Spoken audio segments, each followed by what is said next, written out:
लहुजी नगर रहिवाशांच्या न्याय हक्काकरिता स्वराज्य पक्ष मैदानात न्याय मिळवून देण्यापर्यंत थांबणार नाही. गोपाल तायडे, शेगाव.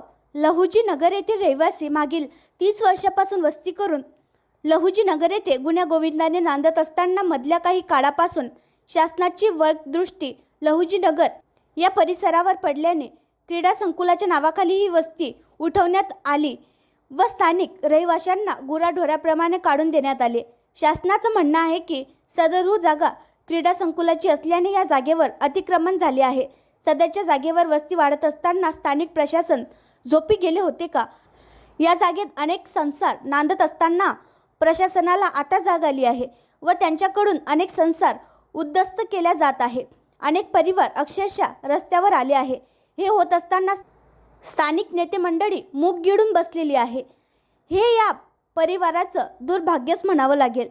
ज्यांना मते दिली तेही विचारायला तयार नाही. सदर जागा ही क्रीडा संकुलाच्या नावावर खाली करण्यात आली, परंतु यामध्ये मोठे गोड बंगाल आहे. या विवादास्पद जागेवर शॉपिंग कॉम्प्लेक्स होणार असल्याचा गंभीर आरोप गोपाल तायडे यांनी केला असून सदर प्रकरणात स्वराज्य पक्षाने उडी घेतली आहे.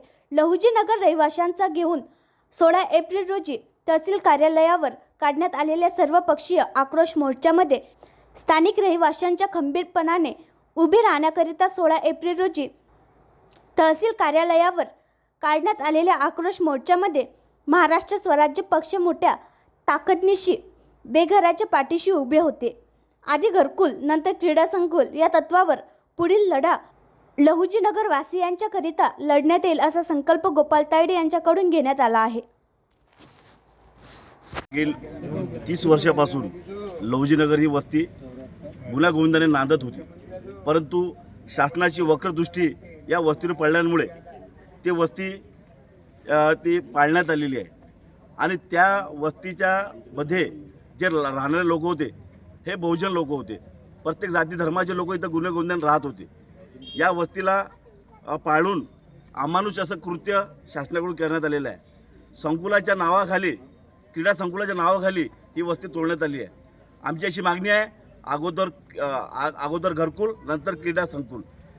त्यामुळं आज आम्ही तहसीलला निवेदन दिलेलं आहे आणि आमची मागणी ही रास्त आहे. या मागणीनुसार न्याय मिळाला पाहिजेत अशी आमची सर्व समाज बांधवाची इथं आलेल्या सर्व आमच्या कार्यकर्त्यांची भावना आहे आणि ती लवकरात लवकर पूर्ण करण्यात यावी अशी आमची विनंती करतो. धन्यवाद. आणखी नवीन व्हिडिओ पाहण्यासाठी आमच्या देशमुख एक्सप्रेस न्यूज चॅनलला सबस्क्राईब करा, लाईक करा आणि शेअर करा.